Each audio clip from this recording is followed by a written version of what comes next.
Now, the Roma Wine Company of Fresno, California presents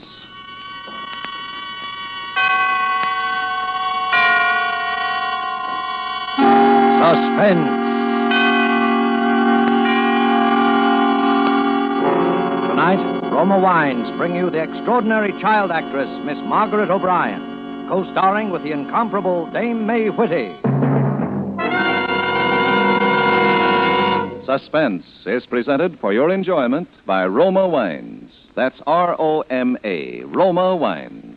Those excellent California wines that can add so much pleasantness to the way you live, to your happiness in entertaining guests, to your enjoyment of everyday meals. Yes, right now a glassful would be very pleasant as Roma Wines bring you a remarkable tale of suspense. And with the strange tale called Cricket, and with the performances of Margaret O'Brien as Little Florence and of Dame May Whitty as her grandmother, Mrs. Edney, Roma Wines hope indeed to keep you in suspense.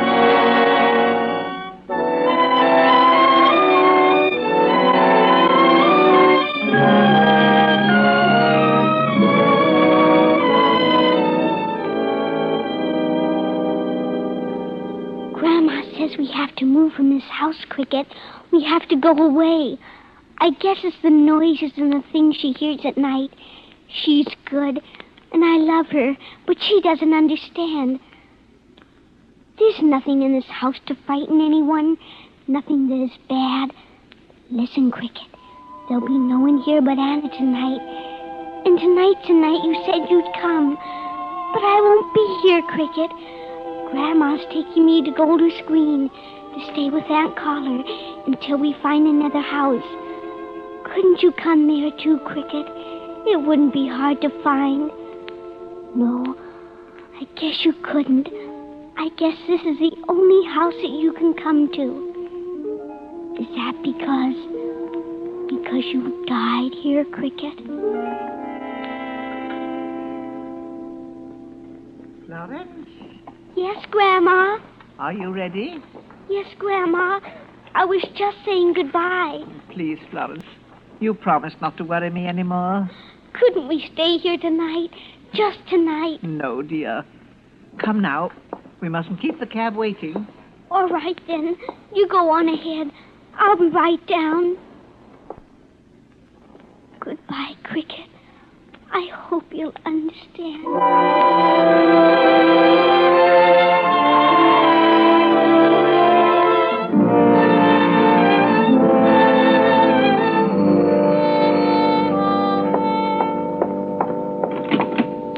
Hello? No, this is the maid. Mrs. Edney isn't here. No, she's staying overnight in Golders Green with her granddaughter. You're welcome. Goodbye. Who's it? It's me, Anna. You shouldn't come in without knocking like that. I heard Mrs. Edney was gone. Have you finished with the cleaning? Not quite. You're early. I was worried. Has there been another robot raid? Oh, not that. I didn't like you being here in the house alone. Anna, I want you to tell Mrs. Edney you're not coming back after today. But, Charles, I can't If just... Mrs. Edney chooses to live in this house, that's her affair, but... Have you heard it tonight?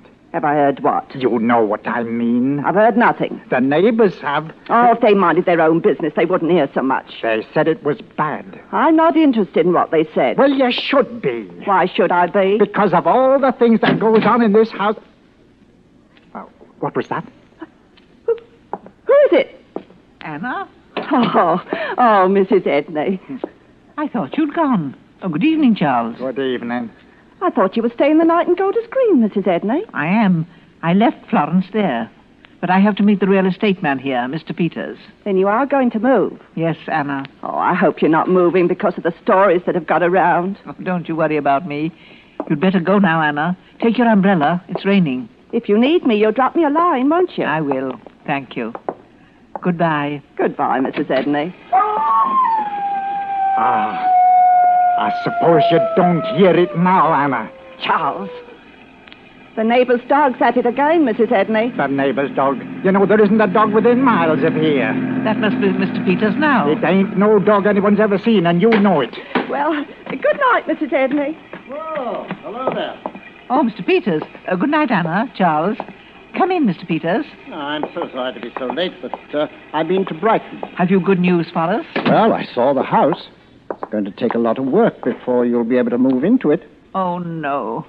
I'd planned so on being out of this house. Oh, couldn't you stay here until... I can't stay in this house another night. But, Mrs. Edney, after you went through all the trouble of remodeling it after the bombing last year, it seems a pity that you'd be leaving it for something so far less attractive. My granddaughter isn't well. She hasn't been since her parents were killed at Coventry. Yeah, I know that, but I should think she'd be more comfortable here than that... Let's see, what's that noise upstairs? I hear it too. It's someone up there, eh? Mr. Peters, would you do me a favor? Well, certainly. Would you come upstairs with me? Of course. But what is it? Follow me. Do you see anyone in the hallway here? No, I don't. This is the guest room. Do you see anything unusual? No. I'm sorry to have to do this. Well, not at all, but, This is my bedroom. There's no one here, is there? No, there isn't. Let's go downstairs again. I could show you through this whole house, and you'd see nothing. No one. Yes, but, Florence... She isn't here. I took her to her aunt's this afternoon. Well, I distinctly heard noises. Oh, but perhaps they came from a neighbor's. Mr. Peters, the noises you heard a while ago, did they sound as though they might have come from a neighbor's? No. They were in this house, all right.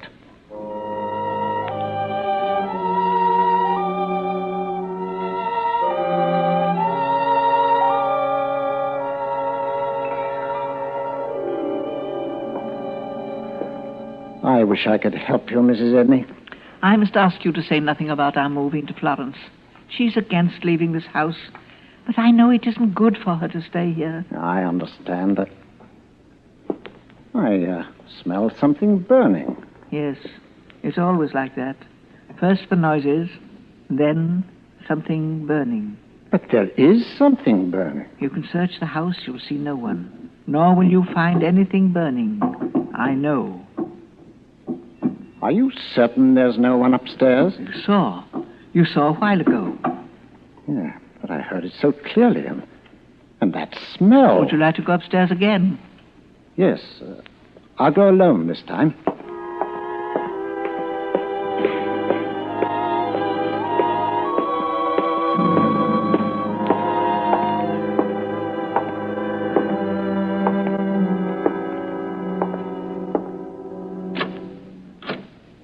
Who is it? Florence. Who are you? I'm Mr. Peters, remember me? Yes, you're the man who wants us to move out of this house, don't you? Well, I looked for another house for you because your grandmother asked me to. Don't look anymore. Well, if you say so. I thought you were at your aunt's. No. Yeah, Florence, that burning smell. Have you been playing with matches? No. Well, don't you smell something burning? Yes. What is it? It's him. Him? What do you mean? Oh, you wouldn't understand. Now, you must tell me. You wouldn't want the house to burn down, would you? The house won't burn down. Mr. Peters, would you please go away? Very well. Good night, Florence. Did it hurt much, Cricket?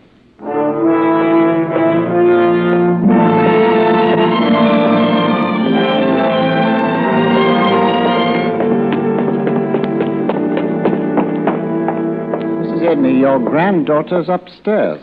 But she couldn't be. Are you sure she wasn't up there a while ago when we both went up? But you saw. I showed you. Yeah, you didn't show me your granddaughter's room. I'm going upstairs. Please wait. Certainly.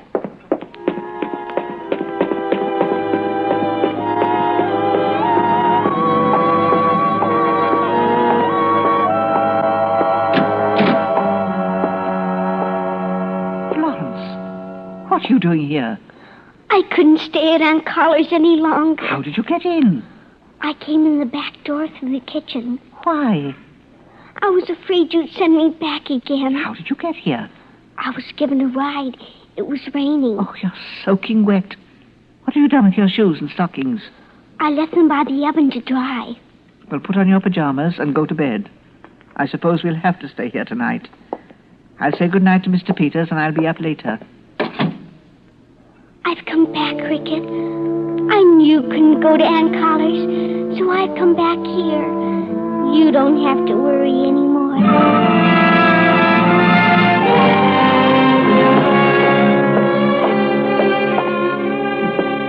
Mr. Peters?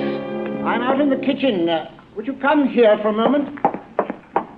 I found these shoes by the oven. They're scorched. Oh, well, Florence must have put them to dry. Yes, I know you've been through a great deal lately, but I'd suggest that you take yourself in hand. But, Mr. Peters... Well, I think you've been imagining things. You insisted there was no one upstairs. But there have been other times. And are you sure that if you'd investigated them, you wouldn't have found an explanation like tonight? I know what you're thinking. I'm only trying to help you. This burning smell which you thought was so mysterious. You've been very kind and patient. I'm sorry to have kept you so late, Mr. Peters. Oh, not at all, but I do wish you'd reconsider your decision to move. Yes, I'll reconsider. Thank you. Call me in a few days, and if you still want to move, well, I'll see that... Very well, Mr. Peters. Good night. Good night.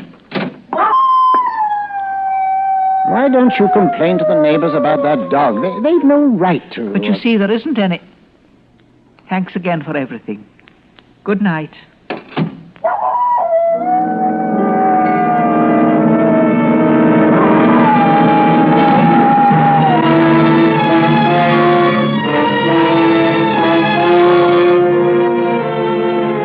For Suspense, Roma Wines are bringing you as co-stars Dame May Whitty and Margaret O'Brien. In a moment, we will present the second act of Cricket by Mel Dinelli, which is Roma Wine's presentation tonight of Suspense.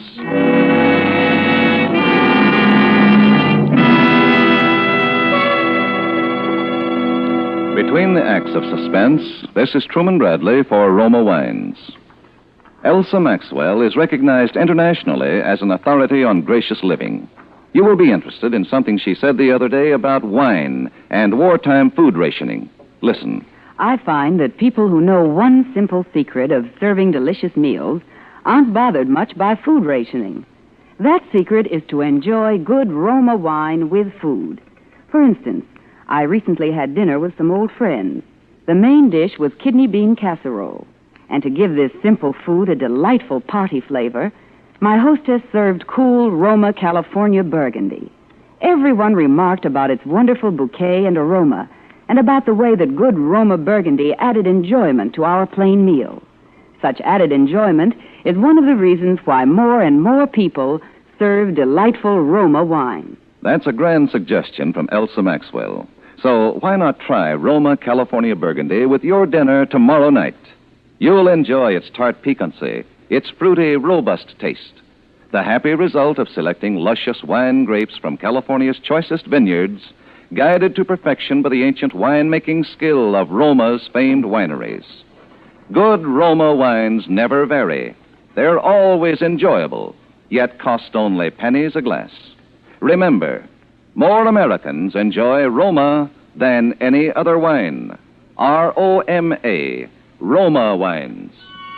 And now, Roma Wines bring back to our sound stage Margaret O'Brien as Little Florence and Dame May Whitty as her grandmother in the second act of Cricket, a play well calculated to keep you in suspense.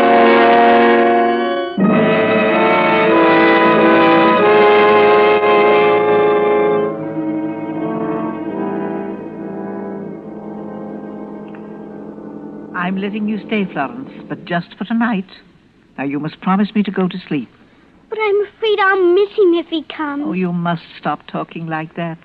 Do you know why he might come tonight, Grandma? He's not coming, dear.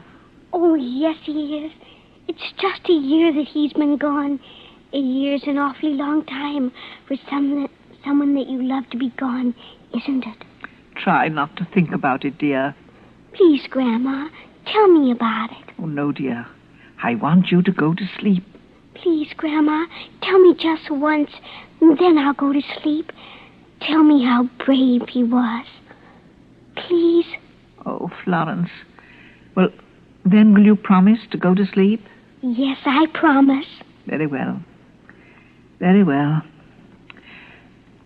Once upon a time, there was a little girl, a lonely little girl, and a dog.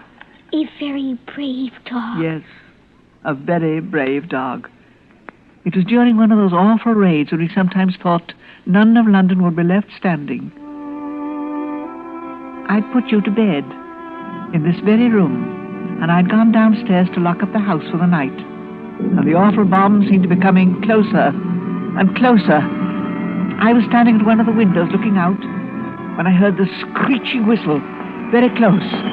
Then there was a splitting crash.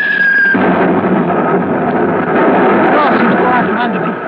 And the next thing I knew, I was out in the street. There were crowds and confusion. I'd been hurt. I couldn't seem to move. But I knew you were still in there. I tried to get up, but they kept telling me not to, that I'd hurt myself.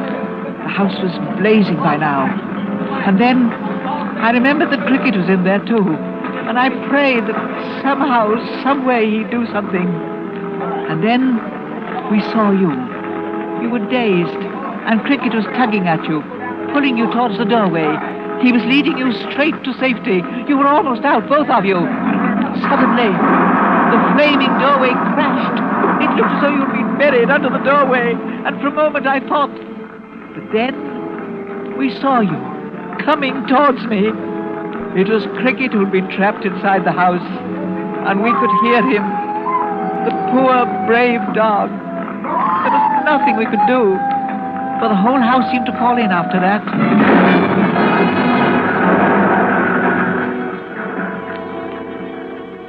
And so, the little girl was saved, and her best friend gave his life for her.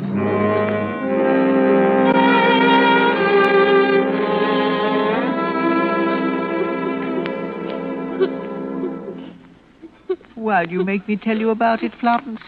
It only makes you feel worse. Oh, no, Grandma. It makes me see how brave and wonderful he was.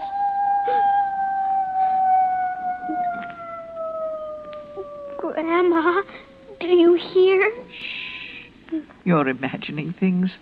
It isn't good for you. Listen, Grandma. Charles hears it, too. I heard him telling Anna about it. Please, Florence. And that burning smell. Mr. Peters says it was my shoes. But it was, dear. Then what was it all the other times? Florence, if you want us to stay in this house, if you don't want us to move, you must promise to stop talking like that. It's him. When the burning smell is strong, I can almost see him sometimes. Florence, you're feverish, being out in the rain. You've taken cold. Let me feel your head. He can't come to any other house. I know. Now, Florence, I want you to lie quietly and not talk any more. I mean it this time. I'm going downstairs, and you're to be asleep when I get back. Do you understand? Yes, Grandma. Did it hurt much, Cricket?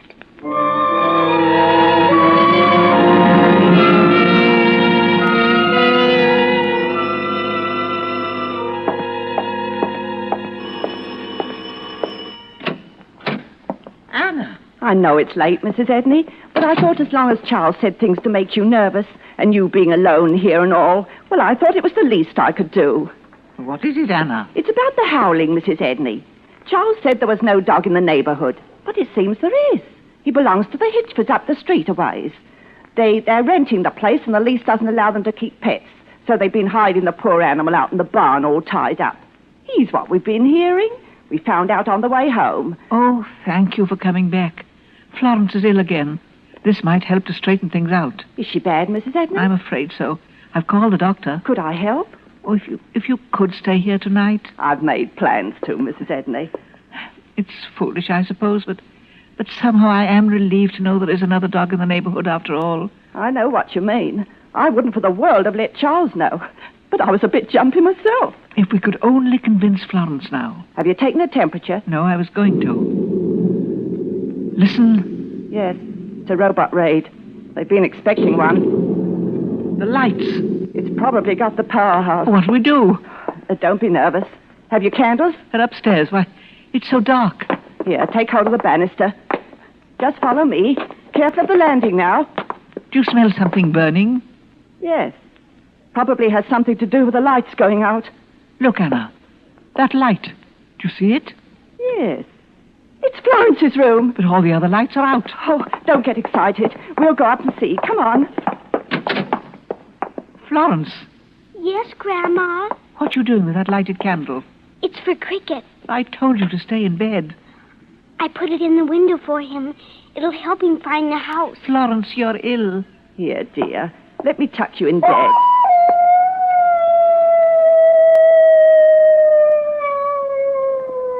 Listen, he's lost.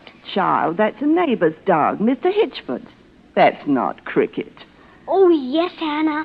I know his voice anywhere. Please keep covered until the doctor gets here. But I'm so warm. My head's burning. I'll take her temperature. I'm on fire like he was. Why doesn't he come? Florence, please. You'll feel better when the doctor gets here. Oh, this in your mouth, dear. Is my hair burning, Grandma? It's the fever. Keep the covers on, dear. Are the covers to smother the fire, Grandma? Yes, dear. Keep them on. Why doesn't he come? I'm burning. Oh, what's keeping the doctor? The robot raid. He's probably got his hands full someplace. Here. Let's look at the thermometer. Let me have it, dear. Shh, I think she's asleep. Yes, poor child. Mrs. Edney, it's almost 103. Good heavens. Listen, they're getting closer. What'll we do? We can't move Florence with a fever like this. It may be pneumonia. Oh, don't get excited.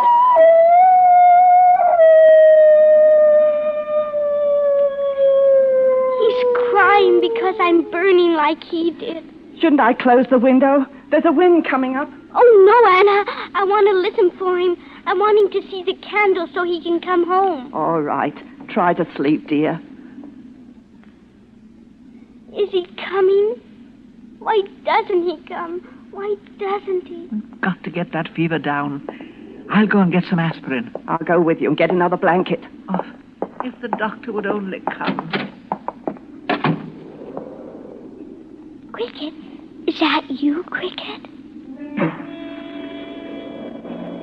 Oh, if they could only see you now, they'd believe me.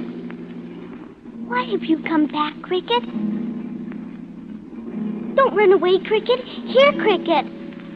Oh, why? Why can I see you this time? I've never been able to see you before. Oh, don't run away. I'll help you. Oh, now I'll have to follow you. And Grandma told me to stay in bed. Oh, wait for me, Cricket. I'm coming. Wait for me.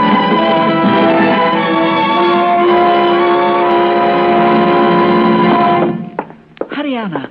Look at the smoke. That's never happened before. It's coming from upstairs. Quick, Florence. It's Florence's bedroom. Oh, the curtains are burning. The candle she put in the window. Where's Florence? Look in the bathroom. I can beat these flames out with a rug. Florence! Florence! Look! Oh, there's a handkerchief on the She windowsill. must have climbed down the trellis. Oh, dear. I can't see her out there. She couldn't be out in this cold. She must be. Come, Anna. We'll go out the front way. We've got to find her. We will. Let's try the knoll back of the house where she used to walk him. Florence! Florence! We've got to find her, Anna. Listen. As long as you can hear them robot motors, we don't have to worry. It's only when they stop. Look! Just coming over the knoll! It's Florence. Oh, thank heaven. Oh, Florence. Florence. Oh, darling, you shouldn't have come out like this. I had to. I saved him. He might have burned to death. Would you like me to carry her? No, thank you. It's not far. I put the flames out with my blanket, like he did, and now I don't burn anymore either. Florence. Mrs. Edney, feel her head. What do you mean? The fever's gone. How? I don't know.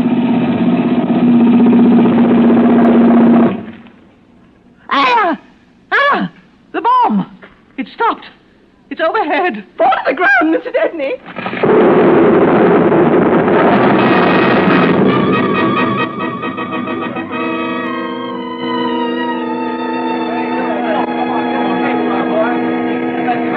Anna, are you all right? Yes. And Florence? She's all right. I can't see the house.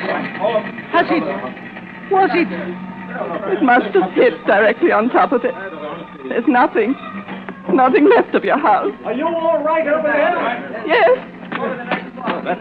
That was a bad one. Oh, Mr. Hitchford. Oh, it's you, Anna. Thank heavens. I thought maybe you were in the Edney place. This is Mrs. Edney. Mr. Hitchford. Oh, I'm sorry about your home, Mrs. Edney. Oh, thank you. We got our place, too. Was anyone hurt? Oh, no.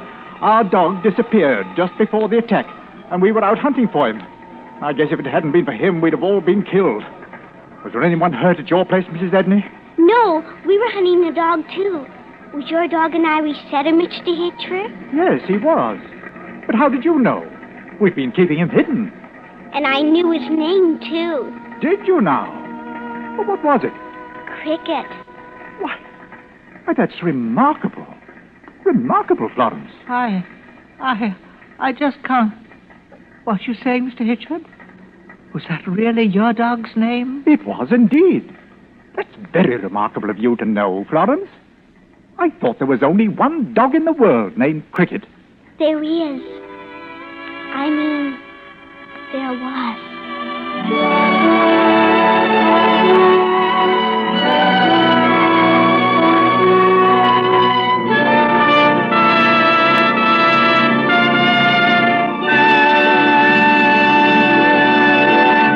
And so closes Cricket, in which Roma Wines have brought you Miss Margaret O'Brien and Dame May Whitty as co-stars of tonight's study in Suspense.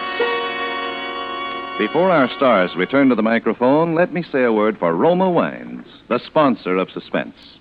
Here's a brief message from that noted authority on smart and pleasurable entertaining, Elsa Maxwell. Most of the parties I'm giving these days are simple affairs. And when I entertain, I always serve well-chilled Roma California sherry before dinner and later in the evening.